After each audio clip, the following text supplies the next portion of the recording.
Gitme ey yolcu. Beraber oturup ağlaşalım. Elimin bir yüreğin kağıdı değil. Paylaşalım. Demiş Akif. Anadolu'yu işgal ettiği zaman.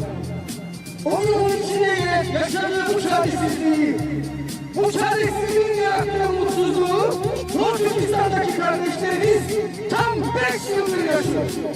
Kızıl terörlerdeki 2016 yılından beri Doğu Türkistan'daki Müslüman ve Türk varlığını tamamen ortadan kaldırmak için topyekun bir soykırım uygulamaya başladı. Ve bu soykırımı uygularken kendini Müslüman sayan, kendini Türk sayan, kendini insan sayanlar sessiz sedasız yaşadı. Doğu Türkistan'daki bu soykırımı şimdi burada konuşanlar anlattı. Toplama kamplarında her türlü eziyeti gören, tecavüze uğrayan, İslam'dan, insanlıktan çıkartılan şahitler anlattı. Buraya toplanan binlerce insanlar anlattı. Burada yüzlerce gün bağırıldı. Ama hiçbir yerden yeteri kadar ses çıkmadı. İşte Akif 90 yıl öncesinden bugün o Müslümanların yaşadığı bu acıyı bütün yüreğimizin içine serpiştirecek şekilde izah etti. Ve ben bugün herkesin sessiz kaldığı anda buraya gelip Doğu Türkistanlı kardeşlerine ses olan, onlarla beraber olan herkese canı gönülden minnetlerimi sunuyorum. Bugün 1 Ekim 1921 Kızıl Terör Devleti bundan 72 yıl önce binlerce yıl bağımsız, hür, Müslüman ve Türk yaşamış olan Doğu Türkistan'ın gökyüzünü kızarttı ve kararttı. O günden beri Doğu Türkistan'da Müslümanlık, insanlık ve Türklük yasak. Kızıl Terör Devleti ilk günden bugüne kadar bizim oradaki Müslüman ve Türk varlığımızı hedef alarak bunu yok etmeye çalıştı. Bazen güçsüz olduğu zaman bunu sessiz ve sinsice yaptı. Ama güçlendiği zaman kendini ekonomik, askeri ve siyasi olarak güçlü gördüğü zaman hiç kimseden çekinmeden aynı bugün gibi Doğu Türkistan'da kaç defa soykırım yaptı.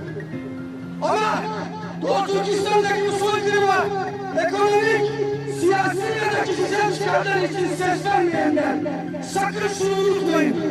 Kızıl Terör Devleti sadece Doğu Türkistan için değil, bütün İslam alemi için, bütün Türklük için ve insanlık için büyük bir tehlikedir.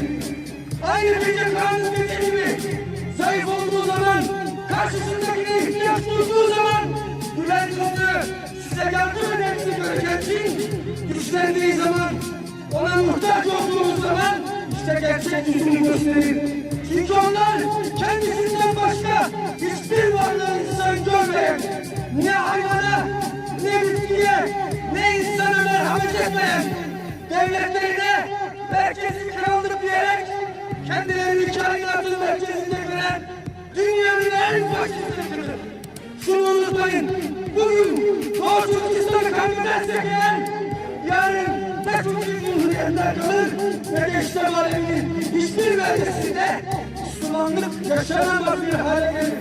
Çünkü Kızıl Terör Devleti o beyaz kitap diye yayınlanan eserlerinde açık ve net bir şekilde söylediği gibi İslam'ın ve Türklüğün düşmanıdır. Dolayısıyla herkesi ama herkesi nerelerde susursa sussun Doğu Türkistan'daki Müslüman kardeşlerine sahip çıkmaya çağırıyoruz. Çünkü sadece Doğu Türkistan'da değil, kendinize, Türklüğe, İslam'a ve insanlığa sahip çıkacaksınız. Bugün daha önceki konuşmada Genel Başkanı da söyledi. Şimdiler boş uzayla çeşitli devletlerin mevzilerini satın alarak bugün Afrika'yı, bugün Pakistan'ı, bugün Sri Lanka'yı, bugün Cibuti'yi kendisine esir alıyor. Yarın öbür gün Kuşak Yol Projesi'nin bu projeyle dünyanın mevcut coğrafyasını ve Türkiye Cumhuriyeti'ni de aynı hale getirmek için uğraşıyor. Herkes yansın. Herkes karşısında yaşanan bu 1 Ekim 1949'da kurulan Kızıl Terör Devleti'nin hepimizin insanlığın düşmanı olduğunu asla unutmasın. Son olarak şunu söyleyeceğim.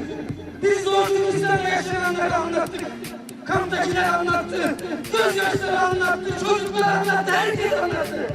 Bundan sonra Herkes Doğu Türkistan'da ne olduğunu bittiğini anladı. Tek iyisi kendi Müslüman sayılan imanına, Türk sayılan kanına ve insan sayılan vicdanına emanet. Hepiniz sağ olun. Hepiniz!